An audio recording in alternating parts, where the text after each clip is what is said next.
creo que en una semana que pregunto la mía, que yo no me la chingada. Oye, pero que eso no es un borrador, ¿quieres que te lo robe? Ya sé, ahí está, güey. En un hospital. ¿Cuál? Ya métanse. Ándale, niño, ya. Pues si ya viste que no lo tengo yo. Puro jugador de Rayados con aquí.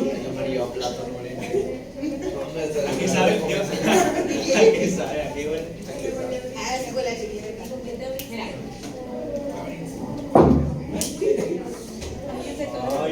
¿Escuchaste el pa? Puro jugador de Rayados.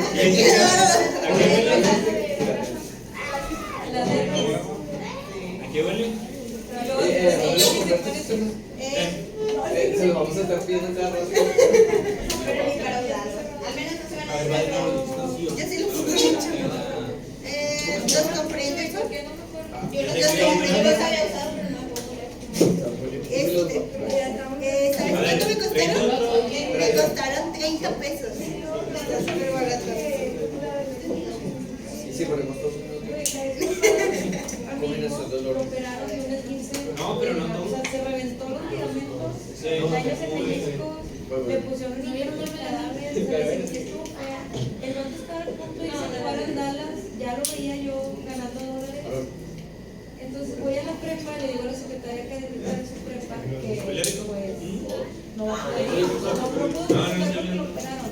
Y me dice la pregunta, ¿y lo que? Lo operaron la mano, no puede participar. Acabamos de perder dólares. ¿Quieres oler la cara? Está operando, o sea, lo abrieron. Claro que no. Era un insecto, o sea, me va a el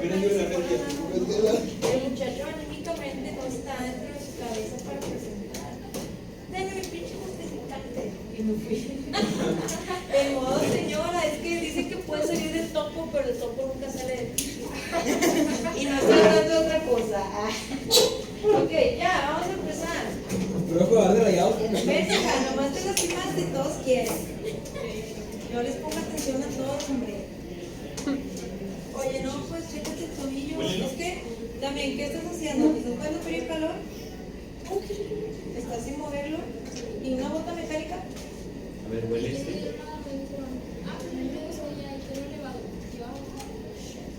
Bueno, chicos, les voy a pedir de la manera más atenta. Es que no los quiero engañar si no están todos, porque lo que quiero es que lleguen a tiempo, ¿sí? Hay poquito tiempo para esta sesión, entonces les pido que lleguen a tiempo. Pues voy a consultar otra parte. No te esperes, patita. Bueno, chicos, por favor, mañana los veo, mañana se traen el laboratorio, ya lo publiqué en Teams, mañana los invito al evento. Les voy a regalar un libro, pero mañana. Mañana. Vengan aquí. No pueden salir. El evento es a las 3. Mañana los invito. Profe, llegaron tarde. Profe, ¿sabe quién fue el que me dijo ese vato de ahí? Bueno, ya. No me distraigan. Los dejo con tu nombre. Karen. Los dejo con Karen, por favor, esténse quietos. No estén inventando cosas de nadie. Ya ves ese. Ya, nos vemos. Ahorita vengo como un minuto antes de las 11.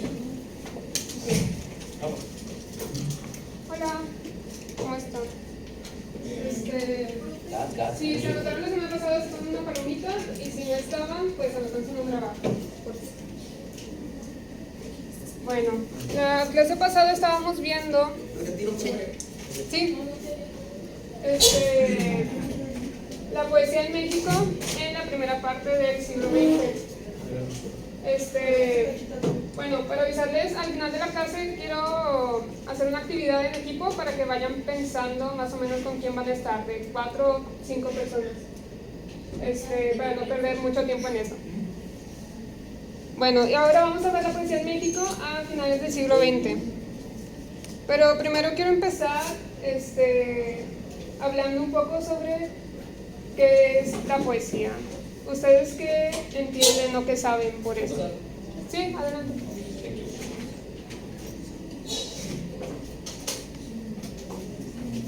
Bueno, pues académicamente podríamos definirla como un género literario, se escribe en verso.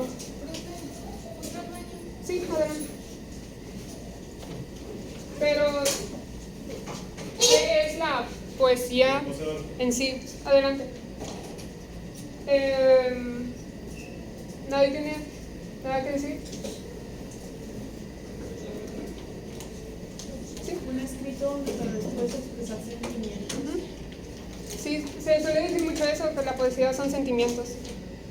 Bueno, pues la poesía yo creo que va mucho más allá de lo que nos enseñan, por ejemplo, aquí en la escuela. Aquí puse, por ejemplo, Octavio Paz, este hombre que ganó el Nobel de Literatura. En el Arte y la Vida dice que la poesía es, entre otras cosas, que niega la historia. En su seno se resuelven todos los conflictos objetivos y el hombre adquiere al fin conciencia de ser algo más que tránsito. ¿Qué es el tránsito? Solo está viviendo. Sí, tránsito es algo como pasajero. Y a veces podríamos pensar que pues por la vida pues no somos eternos y simplemente somos tránsitos. Pero en la poesía nos damos cuenta que eso no es cierto y que nuestra existencia va más allá de lo que vivimos. También dice que es un caracol en donde resuena la música del mundo y que nos revela lo que somos y nos invita a hacerlo. Aquí puse de ejemplo dos principios, o sea, el principio de dos sonetos, uno de Sor Juana Inés de la Cruz y otro de William Shakespeare. ¿Alguien quiere leer el de Sor Juana? Al que ingrato me deja, busco amante. Al que amante me sigue, dejo ingrata. Constante adoro a quien mi amor maltrata, maltrato a quien mi amor busca constante. Gracias. ¿Cuál es el tema?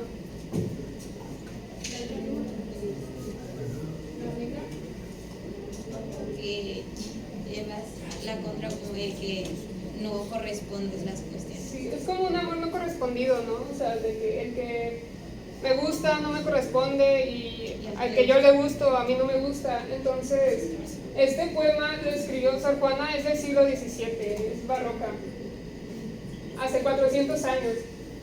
Y sin embargo es algo que sigue vigente, ¿no creen? ¿Ustedes han pasado por eso? Por lo que dice el poema. Un amor no correspondido, cosas así. Y de William Shakespeare, ¿alguien lo lee? Ah. Cuando el dulce esencial entre meditar silente, convoco en mis recuerdos las cosas ya pasadas, suspiro al evocar tantas cosas queridas, y culpo con lamentos el tiempo que perdí. Gracias. ¿Aquí de qué está hablando? Como una persona que está melancólica o arrepentida hasta quizás de su pasado. Sí, es recordar el pasado, ¿no? Vivir la nostalgia, ese tipo de sentimientos que yo creo que todos hemos tenido porque somos humanos. William Shakespeare es incluso anterior a Sor Juana, fue un hombre inglés y renacentista del siglo XVI, hace 500 años casi. Y sin embargo lo que escribe él son cosas con las que podemos relacionarnos ahorita, en la actualidad, aunque siga pasando el tiempo. Eso es, yo creo, lo que Octavio Paz se refería a que los poemas son un caracol en el que resuena la música del mundo. A lo que voy es que en la poesía podemos dar constancia de que existimos y de lo que somos como humanos. Encierran la experiencia humana. Y bueno, ya después de este preámbulo, vamos a pasar a los temas del día, que vamos a ver el surrealismo, la contracultura, que de ahí viene la literatura de la onda, y la poesía escrita por mujeres. Vamos a ver un poco de cada tema y a ver si al final alguien puede decirme cuál es la relación de estas producciones que se dieron más que nada a partir de la segunda mitad del siglo XX. Pues primero tenemos el surrealismo. El surrealismo busca reflejar el pensamiento inconsciente, estableciendo una asociación libre entre cosas que no parecen tener una relación lógica. No sé si hayan visto películas de Luis Buñuel o cosas así, que están primero en un plano, es una secuencia como normal y de repente viene una imagen que no tiene nada que ver con lo que está pasando. También se me ocurre que puede ser en la película, ¿han visto El eterno resplandor de una mente sin recuerdos? Bueno, en esa película están tratando mucho el tema del inconsciente, de los sueños y de este tipo de cosas. Este movimiento nace a partir de la posguerra, a mitades del siglo XX, un poco antes, pues ocurrió la Primera Guerra Mundial y después la Segunda. Entonces hay un choque con lo que ya se había estado viendo y con lo que habíamos vivido en la historia. Y empiezan todas estas corrientes que se cuestionan cuál es el sentido del mundo, de las cosas, del arte. Y también se da en la literatura. Por eso estas cosas que no hacen sentido, es también cuando nace, por ejemplo, el existencialismo y estas corrientes filosóficas, pues se plasman en las obras de arte, porque dicen cuál es el sentido del arte tradicional que habíamos estado haciendo todo ese tiempo. Este es un poema de Octavio Paz. ¿Lo quieres leer tú? La calle es una calle larga y silenciosa. Ando en tinieblas y tropiezo y caigo, y me levanto y piso con pies ciegos. Las piedras mudas y las hojas secas, y alguien detrás de mí también las pisa. Si me detengo, se detiene. Si corro, corre. Muevo el rostro. Nadie, todo está oscuro y sin salida. Y doy vueltas en esquinas que dan siempre a la calle, donde nadie me espera ni me sigue. Donde yo sigo un hombre que tropieza y se levanta y dice al verme, nadie. Y dice al verme, nadie. Sí, entonces está narrando como un ciclo, ¿no? Dice, es una calle larga y silenciosa, donde no hay nadie, me tropiezo, pies ciegos. Por ejemplo, ¿y los pies pueden ser ciegos? No de forma literal. Entonces, todo esto, no hay una relación lógica en lo que está escribiendo y lo que quiere dar a entender, porque ustedes entienden que es esto.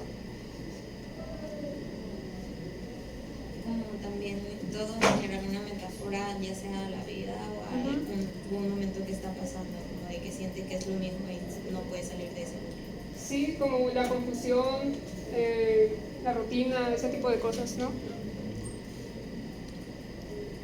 Y bueno, este tipo de poetas surrealistas se dieron mucho. También estaba, por ejemplo, lo que estábamos viendo la clase pasada, Javier Villarrutia también usaba mucho este tipo de elementos en sus poemas. Ok, el siguiente tema es la contracultura. ¿Habían escuchado antes hablar de la contracultura? La contracultura es un periodo histórico que nace a partir de la década más o menos de los 60s, de los 70s, sobre todo en Europa y en Estados Unidos. Si recuerdan, la guerra de Vietnam en Estados Unidos fue como por los 60s. Entonces, por lo mismo que les decía, ya después de las repercusiones que tuvo la Segunda Guerra Mundial, pues empezaron a salir todos estos movimientos que estaban en contra de esto que estaba pasando. Por ejemplo, el movimiento hippie en Estados Unidos pues abogaba para que no fueran a la guerra y que se detuviera la invasión a Vietnam. Por eso decían, por ejemplo aquí, Love, not war, o amor y paz, y todo ese tipo de cosas. En Inglaterra se dio un movimiento un poco más violento, por así decirlo, con los punks, que eran anarquistas y pues lo demostraban con su manera de vestir y con sus actos. Ellos quemaban cosas de repente, hacían muchas manifestaciones. Entonces, todos estos movimientos culturales que se fueron dando en estas décadas se oponían a la cultura dominante o hegemónica, por eso se vestían raro y hacían cosas que eran antisociales o andaban drogados. sí, siempre estaban drogados, cometían crímenes. Por ejemplo, también está esto de los negros en Estados Unidos. Pues si se fijan, es contracultural porque ellos están oponiendo a la cultura hegemónica, o sea, la blanca, que los estuvo oprimiendo durante muchos años en Estados Unidos. Y bueno, por norma, estos movimientos se enfrentan directa o indirectamente al orden social establecido, el cual genera en ellos inconformidad, malestar, frustración, indignación o resistencia. Y pues sí, en México sí hubo movimientos contraculturales, más en el sur, en el centro del país, y uno de los acontecimientos que tienen que ver con esto, más importantes, fue la matanza de Tlatelolco. ¿Sí se acuerdan? Sí. En el 68, Gustavo Díaz Ordaz, bajo el gobierno de Gustavo Díaz Ordaz, pues reprimieron una manifestación de estudiantes y mataron a muchas personas.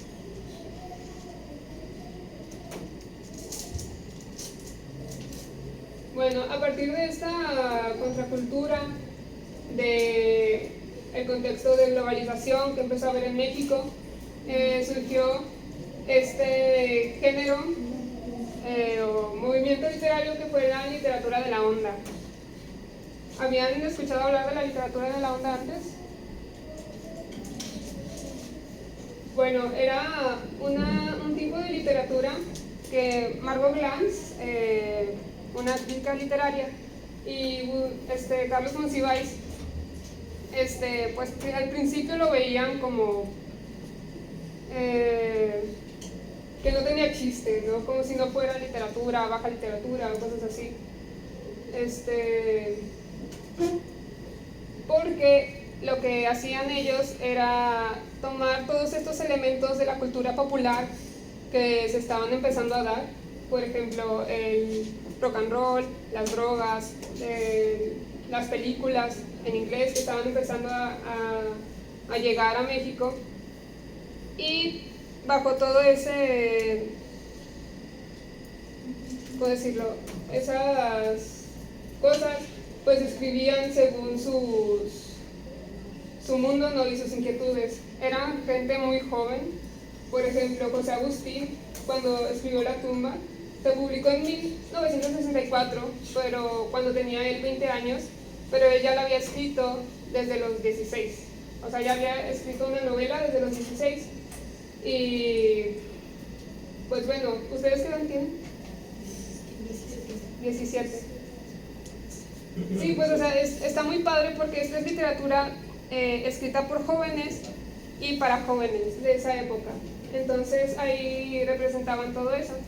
En La tumba, por ejemplo, narra la historia de un chico que se llama Gabriel, y pues él es como medio mamador porque está como muy con la literatura y que no sé qué, así se cree mucho, pero pues también va narrando muchas cosas sobre las películas que ve, la música que escucha, rock and roll, jazz y todo eso que se fue dando por los 60s.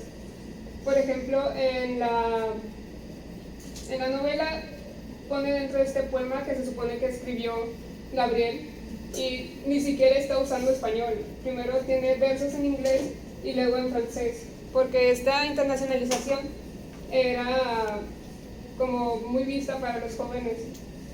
Y por ejemplo pone run, because I cannot walk, son you need fun, because I cannot talk.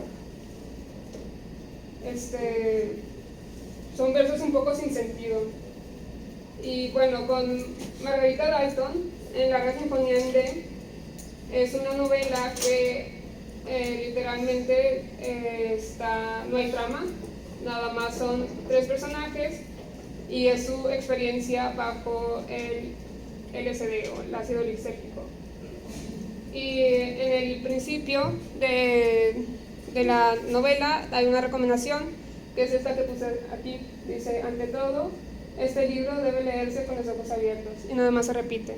Todo este libro debe leerse con los ojos abiertos. Este libro debe leerse con los ojos abiertos. Debe leerse con los ojos abiertos. Leerse con los ojos abiertos. Con los ojos abiertos. Entonces, pues sí, en su tiempo fue literatura, producciones muy criticadas, pero ahora sí tienen un lugar dentro de lo que sería más o menos el canon literario, sobre todo pues dentro de México, porque pues cabe aclarar que este movimiento fue únicamente de aquí. Y bueno, volviendo un poco a lo de la contracultura, ¿ustedes qué han visto o qué creen que pueda ser como contracultura ahorita?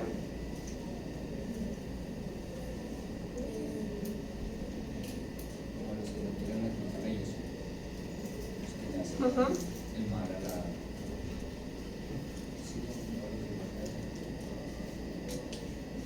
Los movimientos donde se visibilizan a las minorías, a los grupos de minorías, tanto sean mujeres como personas con neurodivergencias, personas de otras etnias.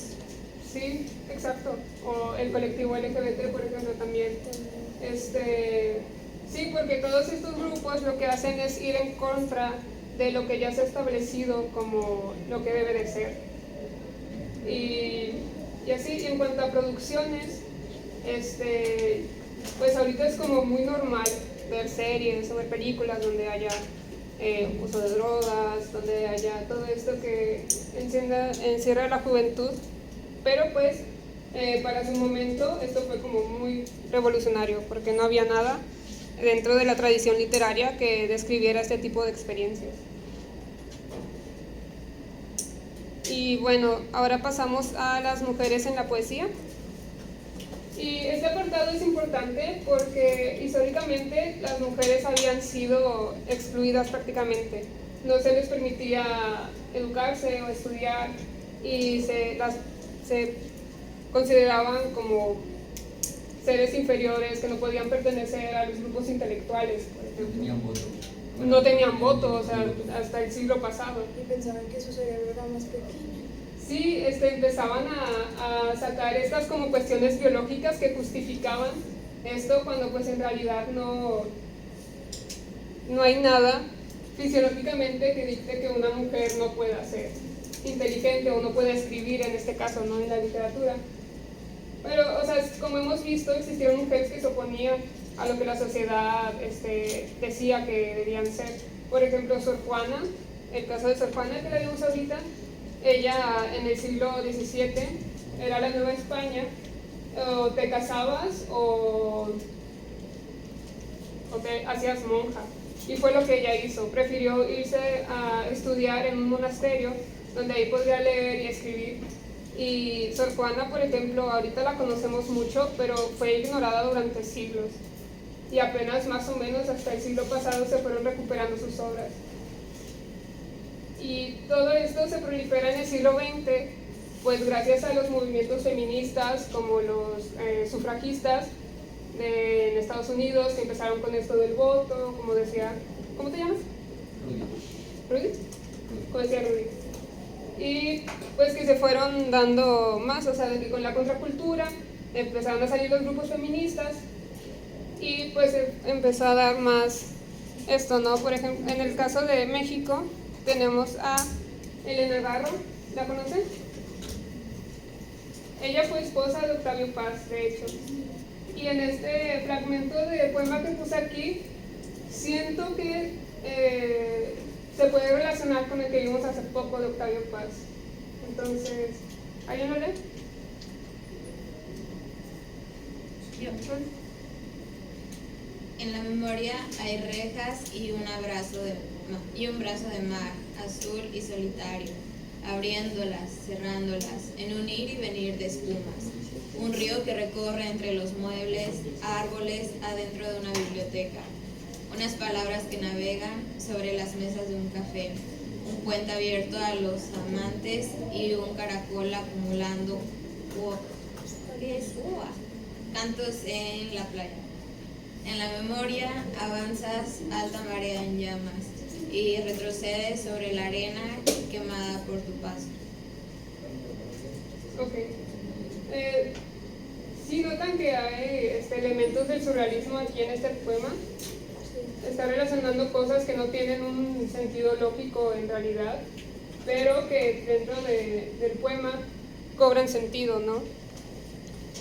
Como en la memoria hay rejas y un brazo de mar azul y solitario.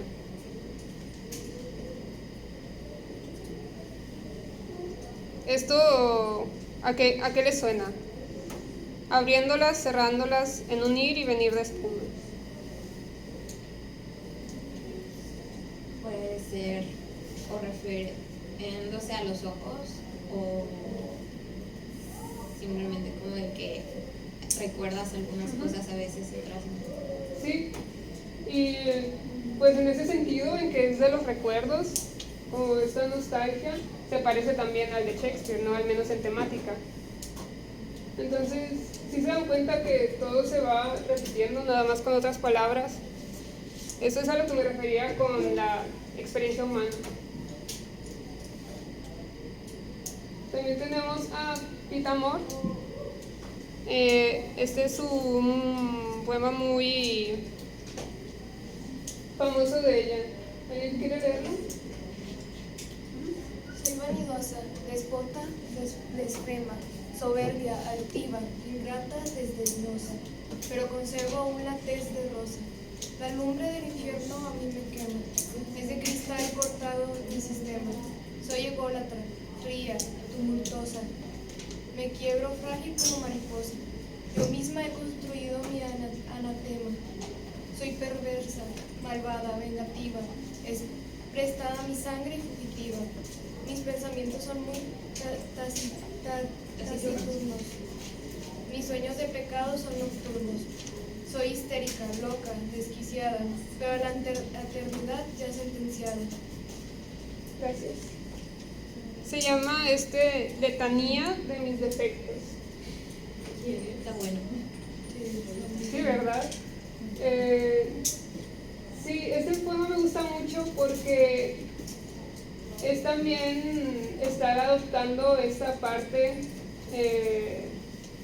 como, sí, de nosotros mismos que pues no son buenas, ¿no? Por ejemplo, cuando alguien antes iba a ver a la mujer como todo esto, ¿no? O que dijera ella que aceptara que es vanidosa, que es déspota, que es blasfema, que es ególatra, fría. O que si se lo decía que pues tendiera a escucharlo de otras personas, pero como que en el momento en que ya lo dice ella, como de reconociéndola, ya no tiene impacto que otros lo digan. Sí, como que siento que se adueña de cosas que probablemente se le llamó a ella y se adueña de eso para que ya... Como que ya lo reconoce y después dice, pues al menos ya queda marcado ya. Sí, se las apropia y dice, pues sí, soy todo esto, ¿no? Está muy padre.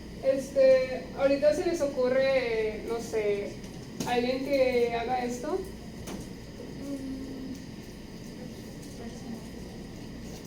¿Cómo? Por ejemplo, ¿de qué otras maneras se puede dar la poesía? O les vemos ahorita. Pues en la música, Siento que hasta cierto punto también en las redes sociales, que ahorita todo el mundo hace TikTok, como que a veces de que haces chistes sobre tus propios problemas, como de que te salen, como de ya burlándote tú de todo lo que te pasa, pero pues como ya esa manera de chiste lo publican como más abiertamente, que reconociendo que todos tenemos problemas, pero ya como que medio se visualiza y normaliza más a medida que se va hablando. Sí, y es algo muy padre. Bueno, a mí se me hace muy padre eso, que ya, o sea, estemos como que más allá, cuando alcanzas como ese punto en el que pues te Como que antes reconoces lo tomaban como eso, con vergüenza y con pena, sí. y ya ahí ahora te lo parte abajo apropias y ya es tuyo, lo reconoces como tuyo y pues ya no te puede afectar si te lo dicen. Y por último puse aquí a Rosario Castellanos. ¿Alguien quiere leer? Vivió como se mira a través de un cristal o del aire o de nada. Y entonces supe, yo no estaba allí, ni en ninguna otra parte, ni había estado nunca en esta vida. Y fui como el que muere en la epidemia, sin identificar, y es arrojado en la fosa común. Gracias. Pues, amor, está triste, no está fuerte. Pues sí, aquí hay que pensarle, como dice el título, es de desamor. Y el poema está como muy íntimo, ¿no? Muy real, o sea, sientes lo que estás sintiendo. Y es muy fuerte que diga que la mira como si fuera nada. Así era Rosario Castellanos, como lo sentía mucho. ¿Cómo vamos de tiempo? ¿Alguien sabe qué hora es? 10:55. Ah, ok. Bueno, pues tenemos 5 minutos, ¿verdad? ¿Ya saben con quién van a estar en equipo? ¿De cuántos? 4. ¿Cuántos son? 26, 7, ¿no? Pero me falta. Entre 4 o 5 personas.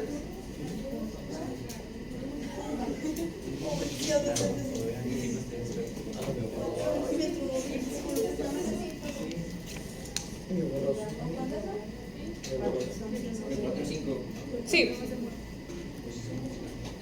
¿Nos anotamos en una hoja? Sí, por favor. La lista está. ¿Sí? ¿Se anotaron todos? No la pasaron. No la pasaron. ¿Neta? Bueno, pero creo que alguien estuvo ahí poniendo las palomitas. No sé si...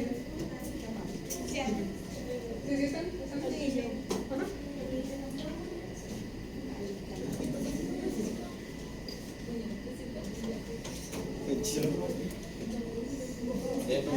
Bueno, esto es para lo que les estaba diciendo de la clase pasada, que pues que van a entregar un trabajo final en estas secciones que voy a tener. Pero para que no se lo lleven tanto de tarea, pues le vamos a estar dedicando un tiempecito aquí en la clase para que le vayan avanzando.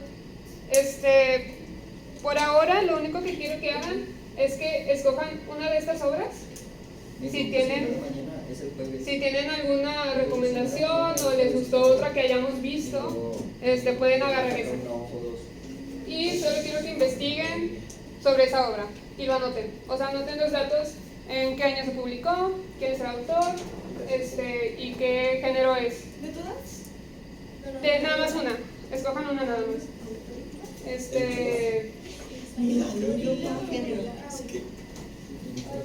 Sí, los datos generales.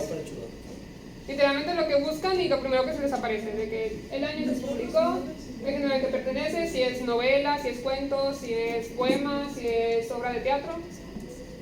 Y si pueden leer una sinopsis más o menos de qué trata. Preferiblemente, díganme ahorita cuál van a escoger como equipo para poder traerles un fragmento de texto a la siguiente clase y que lo lean. La tumba de José Agustín. ¿Ustedes la tumba? Ok. Yo quiero los signos del zodiaco. Ok.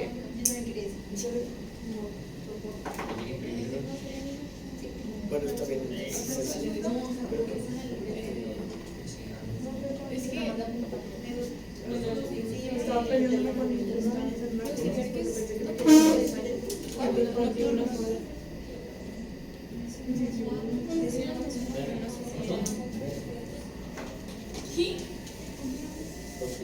Me dicen también su nombre para que sean como el representante del equipo para no anotarlo todo. ah, ya tengo Ok. No se deja tomar. Ok, gracias.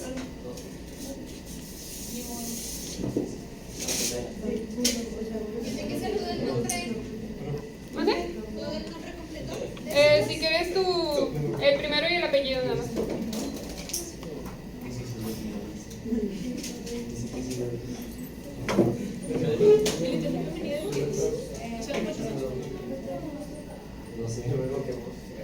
El Eterno Femenino está muy padre. Bueno, a mí me gusta mucho. Es una obra de teatro de Rosario Castellanos, la acabamos de ver. Ajá. Entonces ella.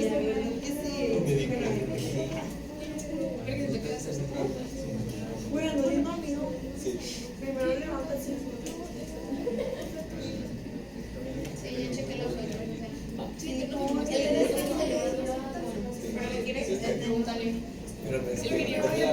Sí.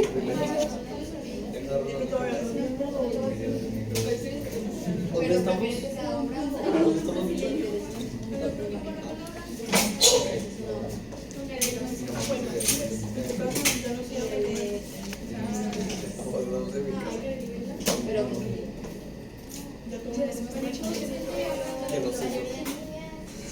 ¿Que nos escuchen? Qué rico, con este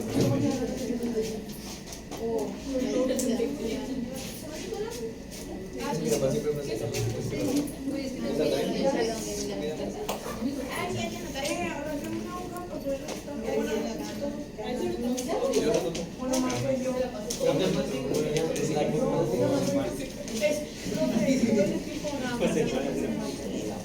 Pues si quieren una vez todo el equipo, pero si ya saben que son ustedes, pues no hay problema. Ignoren que mi mujer era de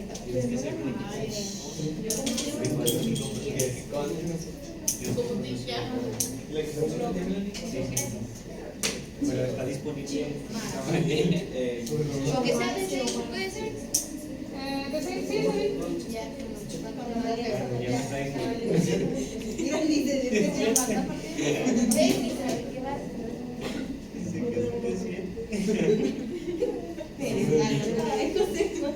Bueno, les explico rápido también qué va a ser el trabajo final. Van a hacer una infografía. ¿Sí la han hecho? Bueno, es muy fácil. Va a ser la infografía con estos datos que van a sacar ahorita.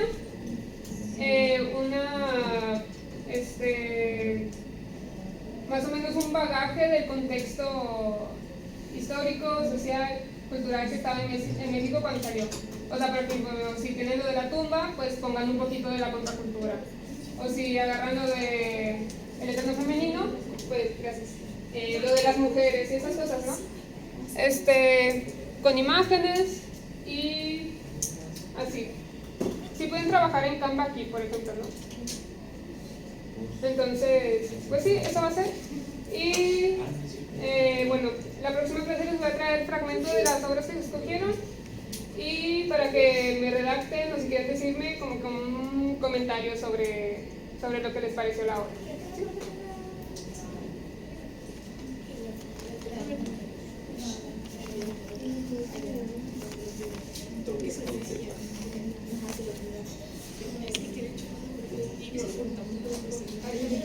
¿Ya todos están en un equipo? ¿No? ¿Quién más no tiene equipo? ¿Y gente que no vino ahorita? ¿Se podría juntar con ustedes? Gina, Jocelyn, ahí van 5. Ellas son 5. Pato,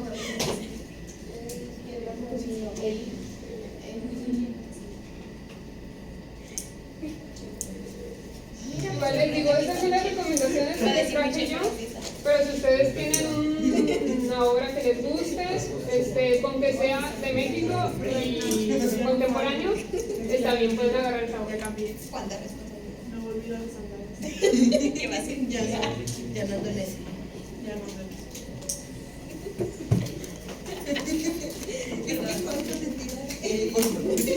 Ni te conoce y te tiras de ahí. Te quiere conocer. No le has dado el gusto de que te vean sus cuerpos. Pues no me tienen ni idea.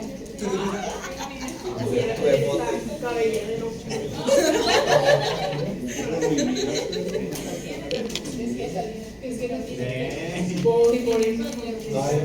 Me veo la cabellera. Ay, no. Deberían hacer una obra teatral. Sí, de verdad, hacen bien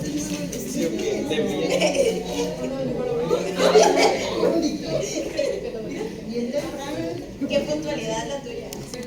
Es que ya andaba regresando los soldados. Ella sí regresó. No todos tienen tu fuerza de voluntad. Sí, yo sé.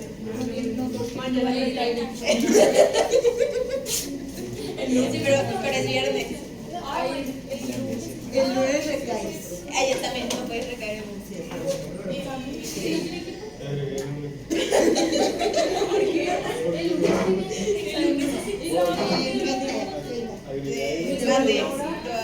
A las 8:30 Eres lunes. a las 8:30. Y cuando se va a las 8:25.